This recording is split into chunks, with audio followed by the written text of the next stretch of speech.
ACP 65 ఏళ్ల చరిత్రలోనే భారీ అవినీతి తిమింగలాలు బయటపడ్డాయి. లంచగొండితనానికి బ్రాండ్ అంబాసిడర్లు. ఒకరు విద్యుత్ విభాగాన్ని పిండేస్తే మరొకరు కాకి చొక్కా వెనుక వందల కోట్ల సామ్రాజ్యాన్ని నిర్మించాడు. జీతం వేలల్లో, సంపాదన ఏకంగా వందల కోట్లలో. వీళ్ళు ప్రభుత్వ ఉద్యోగులా లేక రియల్ ఎస్టేట్ మాఫియా డాన్లా? రోజుకు 25,000 లంచంతో మొదలైన కథ 200 కోట్ల ల్యాండ్ గ్రాబింగ్ వరకు ఎలా వెళ్ళింది? కాకి డ్రెస్ వెనుక ఉన్న పొలిటికల్ నెట్వర్క్ ఎంత? ఏసీబీ హిస్టరీలోని రికార్డులు బద్దలు కొట్టిన ఈ ఇద్దరి అవినీతి కింగ్ పింగ్స్ కథ ఏంటి? ముందుగా మొదటి అవినీతి తిమింగలం గురించి మాట్లాడుకుందాం. తెలంగాణ పునరుత్పాదక ఇంధన అభివృద్ధి సంస్థ అంటే టీజీ రెడ్కో. అందులో పనిచేసే డీజీఎం ముత్యం వెంకటరమణ ఏసీబీ చరిత్రలోనే ఖరీదైన అవినీతి అధికారి. 14 గంటల పాటు సోదాలు చేస్తే ఏసీబీ అధికారులకే దిమ్మ తిరిగిపోయింది. రిజిస్ట్రేషన్ విలువ ప్రకారమే 28.14 కోట్లుంటే బయట ఓపెన్ మార్కెట్ వాల్యూ ఏకంగా 200 కోట్లకు పైనే. మరి ఈయన అంత భారీగా ఎలా సంపాదించాడు? 2019 డిసెంబర్ 12న 25,000 లంచం తీసుకుంటూ ముత్యం వెంకటరమణ ఫస్ట్ టైం రెడ్ హ్యాండెడ్గా దొరికాడు. ఆ రోజే ఇంట్లో సోదాలు చేస్తే 26 లక్షలు దొరికాయి. ఆ కేసు కోర్టులో నడుస్తూ ఉండగానే నాకేం కాదహే అనుకున్నాడో ఏమో గాని అంతకంటే డబుల్ స్పీడ్తో అక్రమార్జన పెంచేశాడు. ఏసీబీ ఆఫీసర్లకి మైండ్ బ్లాంక్ అయ్యేలా భార్య పేరిట 4 రియల్ ఎస్టేట్ కంపెనీలు పెట్టేశాడు. ముత్యం కన్స్ట్రక్షన్స్, ముత్యం బిల్డర్స్ అండ్ డెవలపర్స్, ముత్యం ANSR constructions, pride homes, Moosapet Anjaneya నగర్లో 20 కోట్ల ప్లాట్లు, మాదాపూర్ గుట్టల బేగంపేటలో 5 అంతస్తుల భవనం, కుకట్పల్లిలో 3 అంతస్తుల బిల్డింగ్ ప్లస్ 4 లగ్జరీ ప్లాట్లు, 40 లక్షలు విలువ చేసే 2094 గ్రాముల బంగారం, 19 foreign liquor bottles and luxury gadgets. ఒకవైపు గవర్నమెంట్ ఉద్యోగం, ఇంకోవైపు ప్రైవేట్ రియల్ ఎస్టేట్ దందా. ముత్యం అవినీతి దాహానికి ఏసీపీ కోర్టు చెక్ పెట్టింది. 14 రోజుల రిమాండ్తో చెంచల్గూడ జైలుకు పంపింది.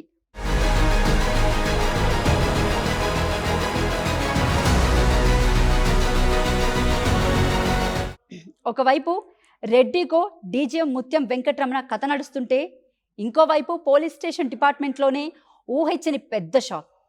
Police computer service CID DSP Sankireddy Bhimreddy 1995లో ఎస్ఐగా కాకి చొక్కా వేసుకున్న భీమ్రెడ్డి ఎక్కువ కాలం హైదరాబాద్ పరిసర ప్రాంతాల్లోనే పనిచేశాడు. సిఐగా డిఎస్పీగా ఎదుగుతూ ఎంత సంపాదించాడో తెలుసా? ఓపెన్ మార్కెట్లో 300 కోట్లకు పైగా ఆస్తులు, రాయదుర్గం, వనస్థలీపురం, చిక్కడపల్లి, పటాన్ చెరువు వివాదాస్పద స్థలాలు, కరప్షన్ సెటిల్మెంట్లకు కేర్ ఆఫ్ అడ్రస్గా మారాడు భీమ్రెడ్డి. హైదరాబాద్తో పాటు రంగారెడ్డి, శంషాబాద్, గచ్చిబౌలి, వికారాబాద్, కర్ణాటకలోని బెంగళూరు వరకు ఈయన అవినీతి సామ్రాజ్యం విస్తరించింది. నార్సింగ్లోని వెసెల్లా మెడోస్ విల్లాపై ఏసీపీ విరుచుకుపడేసరికి ఆయన భాగవతం బయటపడింది. 2 కిలోల బంగారం, 20 కిలోల వెండి, ఇంట్లో 3.60 లక్షల క్యాష్, బంధువుల ఇళ్లలో 40 లక్షలు, కర్ణాటకలో ఏకంగా 44 ఎకరాల agriculture land plus 1 acre commercial land. Uniform వేసుకుని రియల్ ఎస్టేట్ దందాలు నడిపిన భీమ్రెడ్డిని సస్పెండ్ చేశారు. ఇక్కడే అసలైన ట్విస్ట్ ఉంది. భీమ్రెడ్డి అరెస్ట్ అయి 15 రోజులు దాటింది.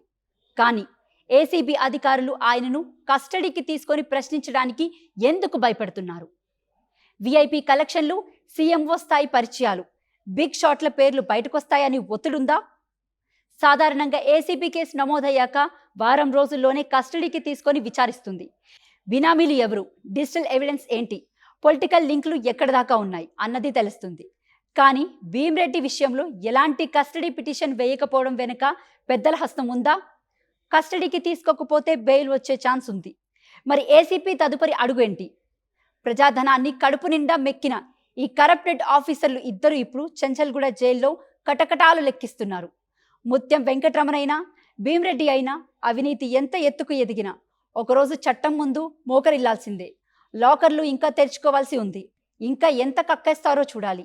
మరిన్ని ఎక్స్క్లూజివ్ ఇన్వెస్టిగేటివ్ రిపోర్ట్స్ కోసం చూస్తూనే ఉండండి.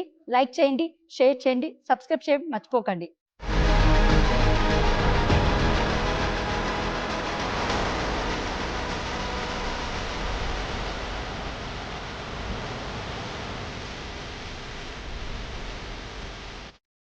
ఏసీపీ 65 ఏళ్ల చరిత్రలోనే భారీ అవినీతి తిమింగలాలు బయటపడ్డాయి. లంచగొండితనానికి బ్రాండ్ అంబాసిడర్లు. ఒకరు విద్యుత్ విభాగాన్ని పిండేస్తే మరొకరు కాకి చొక్కా వెనుక 100 కోట్ల సామ్రాజ్యాన్ని నిర్మించాడు. జీతం వేలల్లో, సంపాదన ఏకంగా 100 కోట్లలో. వీళ్ళు ప్రభుత్వ ఉద్యోగులా లేక రియల్ ఎస్టేట్ మాఫియా డాన్లా?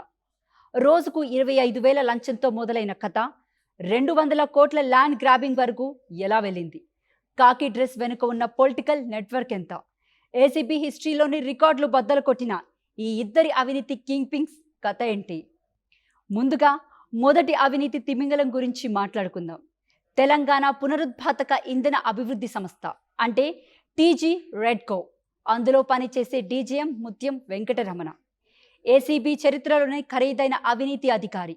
14 గంటల పాటు సోదాలు చేస్తే ఏసీబీ అధికారులకే దిమ్మ తిరిగిపోయింది.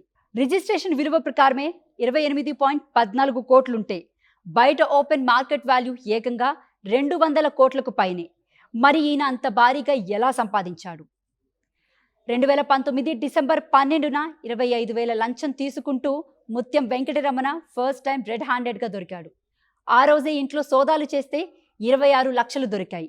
ఆ కేసు కోర్టులో నడుస్తూ ఉండగానే నాకేం కాదహే అనుకున్నాడో ఏమో గాని అంతకంటే డబుల్ స్పీడ్తో అక్రమార్జన పెంచేశాడు. ఏసీబీ ఆఫీసర్లకి మైండ్ బ్లాంక్ అయ్యేలా భార్య పేరిట 4 రియల్ ఎస్టేట్ కంపెనీలు పెట్టేశాడు.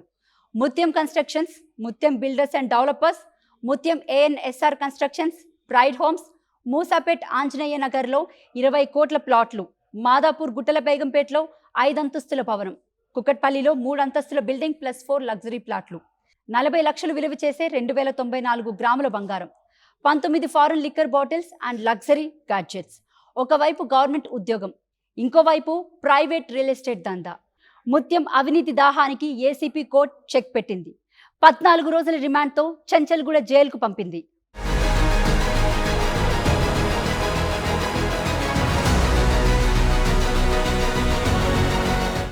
ఒకవైపు రెడ్డికో డీజీఎం ముత్యం వెంకటరమణ కథ నడుస్తుంటే ఇంకోవైపు పోలీస్ స్టేషన్ డిపార్ట్మెంట్లోనే ఊహించని పెద్ద shock. Police computer service CID DSP Sankireddy Bhimreddy 1995లో ఎస్ఐగా కాకి చొక్కా వేసుకున్న భీమ్రెడ్డి ఎక్కువ కాలం హైదరాబాద్ పరిసర ప్రాంతాల్లోనే పనిచేశాడు. సిఐగా డిఎస్పీగా ఎదుగుతూ ఎంత సంపాదించాడో తెలుసా? ఓపెన్ మార్కెట్లో 300 కోట్లకు పైగా ఆస్తులు, రాయదుర్గం, వనస్థలీపురం, చిక్కడపల్లి, పటాన్ చెరువు వివాదాస్పద స్థలాలు, కరప్షన్ సెటిల్మెంట్లకు కేర్ ఆఫ్ అడ్రస్గా మారాడు భీమ్రెడ్డి. హైదరాబాద్తో పాటు రంగారెడ్డి, శంషాబాద్, గచ్చిబౌలి, వికారాబాద్, కర్ణాటకలోని బెంగళూరు వరకు ఈయన అవినీతి సామ్రాజ్యం విస్తరించింది. నార్సింగ్లోని వెసెల్లా మెడోస్ విల్లాపై ఏసీబీ విరుచుకుపడేసరికి ఆయన భాగవతం బయటపడింది. 2 కిలోల బంగారం, 20 కిలోల వెండి, ఇంట్లో 3.60 లక్షల క్యాష్, బంధువుల ఇళ్లలో 40 లక్షలు, కర్ణాటకలో ఏకంగా 44 ఎకరాల agriculture land plus 1 acre commercial land. Uniform వేసుకుని రియల్ ఎస్టేట్ దందాలు నడిపిన భీమ్రెడ్డిని సస్పెండ్ చేశారు. ఇక్కడే అసలైన ట్విస్ట్ ఉంది. భీమ్రెడ్డి అరెస్ట్ అయి 15 రోజులు దాటింది. కానీ ఏసీబీ అధికారులు ఆయనను కస్టడీకి తీసుకొని ప్రశ్నించడానికి ఎందుకు భయపడుతున్నారు? విఐపి కలెక్షన్లు, సీఎంఓ స్థాయి పరిచయాలు, బిగ్ షాట్ల పేర్లు బయటకొస్తాయని ఒత్తిడుందా? సాధారణంగా ఏసీబీ కేసు నమోదయ్యాక వారం రోజుల్లోనే కస్టడీకి తీసుకొని విచారిస్తుంది. బినామీలు ఎవరు, డిజిటల్ ఎవిడెన్స్ ఏంటి, పొలిటికల్ లింకులు ఎక్కడ దాకా ఉన్నాయి అన్నది తెలుస్తుంది. కానీ భీమ్రెడ్డి విషయంలో ఎలాంటి కస్టడీ పిటిషన్ వేయకపోవడం వెనుక పెద్దల హస్తం ఉందా? కస్టడీకి తీసుకోకపోతే బెయిల్ వచ్చే ఛాన్స్ ఉంది. మరి ఏసీపీ తదుపరి అడుగు ఏంటి? ప్రజాధనాన్ని కడుపు నిండా మెక్కిన ఈ కరప్టెడ్ ఆఫీసర్లు ఇద్దరు ఇప్పుడు చెంచల్గూడ జైల్లో కటకటాలు లెక్కిస్తున్నారు. ముత్యం వెంకటరమణ అయినా, భీమ్రెడ్డి అయినా అవినీతి ఎంత ఎత్తుకు ఎదిగినా ఒకరోజు చట్టం ముందు మోకరిల్లాల్సిందే. లాకర్లు ఇంకా తెరుచుకోవాల్సి ఉంది. ఇంకా ఎంత కక్కేస్తారో చూడాలి. మరిన్ని ఎక్స్క్లూజివ్ ఇన్వెస్టిగేటివ్ రిపోర్ట్స్ కోసం చూస్తూనే ఉండండి. లైక్ చేయండి, షేర్ చేయండి, సబ్స్క్రైబ్ చేయడం మర్చిపోకండి.